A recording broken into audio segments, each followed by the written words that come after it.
channel. This is your girl, May Vanessa. Thank you so much for tuning in. Please hit the subscribe button if you haven't already, and hit the bell notification so you get notified whenever I do post contents like this. Don't forget to comment down below the comment section and let me know what you think of my contents, okay? Today I am going to be making okra stew and eba, or better known as gari fufu. If you can already see, I'm parboiling my meat. I've already blended my okra and I'm just adding it into my pot boiled meat, and I'm going to be just giving it a stir. So it's been cooking for a little bit, about 5 minutes since adding the okra into the meat, and I'm gonna let it sit for a little bit longer and then come back to it. It's been about 10 minutes or so, and I'm just adding in some cubes. Like I said in my previous videos, I do not use measurements. I do my seasoning. I just eyeballing them, tasting and eyeballing, and there's no amount of seasoning that I use because every food quantity varies according to the number of people you're cooking for. So I'm not gonna say, hey, put 5 cubes here or put 2-3 cubes here, because it varies according to the sizing of the people that you're feeding. So just kind of eyeball it and go along. And also, if you notice, I do not cook with salt. If you cook with salt, that's great, but for me, I don't cook with salt. I just use seasoning and cubes, and my food comes out tasting delicious. Okay, I'm just kind of stirring it. When you're cooking okra, you want to keep stirring it continuously because okra has a tendency of burning. It can be burning underneath the pot, so you just want to keep stirring it little by little. So if I'm stirring it a bit too much, if it seems too much, just know that's why I'm doing it. So it's been boiling for a good number of time now, and I'm just gonna go ahead and start adding in my red oil. This is just regular palm oil, and that's all I'm going to be using. You don't have to add oil to your okra stew, but for me, I'm going to be adding oil. And if you notice, I'm putting a lot of oil because I love my soup with a lot of oil. If you don't like a lot of oil, put whatever amount that you feel is right for you and for your soup. But I like to have my soup with a lot of oil, so I'm adding in a lot of it. Do you see the oil over this soup? I know it looks like it's a lot, but this is just my desire. This is just how I desire my soup to be. So if you don't like it like this, feel free to put whatever you want to do. My soup is pretty much ready, so I'm going in and adding in the fish that I set aside, and I'm also gonna add in my goat meat. I've parboiled the goat meat separately from the rest of the meat because goat meat tends to take a lot of time to cook. So if you want your goat meat to come out tasting nice and soft and not too hard, you want to boil it separate, and that's what I did. So now I'm just adding it in with the rest of the meat. Like I said, my soup is pretty much done. I've added everything that I wanted to add in there, and just giving it a little more stir and letting it sit for just a minute or two more, and it should be ready to go. While the soup is on the other stove, I'm gonna start doing my gari.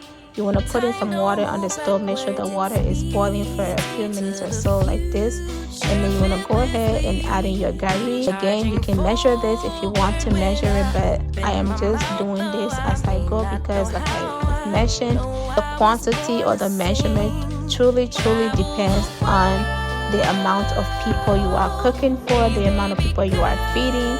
So I do not cook by measurement. I cook by eyeballing things. Okay, if I feel like I need to add more, then I will. If I feel like something needs to go, in this case, you can't do that really. But I've added the gari, and I'm just giving it a stir to make sure that it's not making any knots and that it doesn't burn. So you want to keep stirring and adding some water if need be. This right here needs more water, so I'm adding in some water, and then I'm going to keep stirring it. I've added more water because it's a little stiff.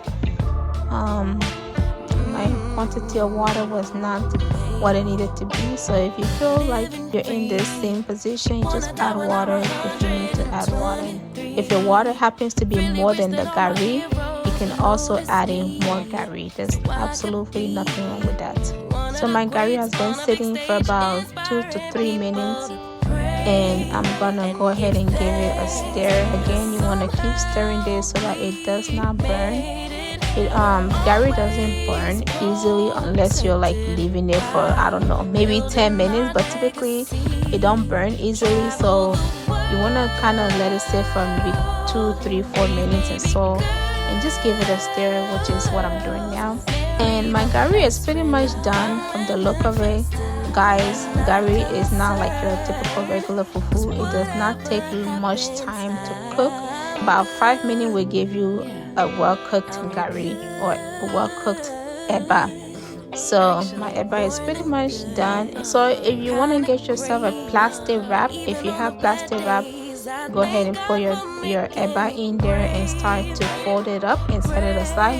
If you don't have plastic wrap, in the past I have used Ziploc bags and it works. So if you don't have plastic wraps and you do have Ziploc bags, you can put your eba in there. If you don't have Ziploc bags and you have regular plastic bag, you can wash it up, clean it up, whatever works. Okay, but in this case I am using plastic wraps and just taking it out like so and putting in the gari or the eba one scoop at a time and just folding it and putting it aside.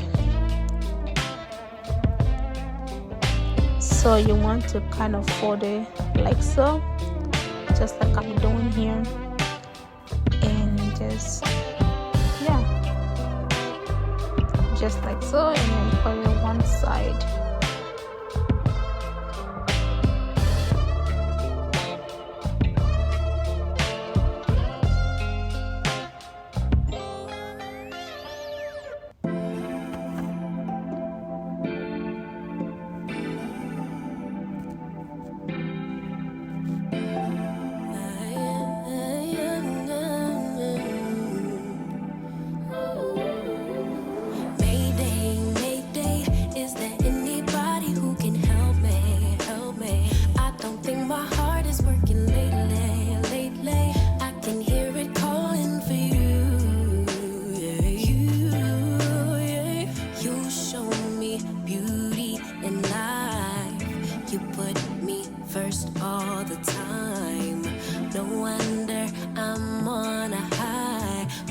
So this is my eba in the plastic wrap, and this is how your eba should be looking, nice and smooth and looking very beautiful and ready to eat. This is my okra stew already along with my eba. So thank you so much for tuning in. Thank you so much for watching.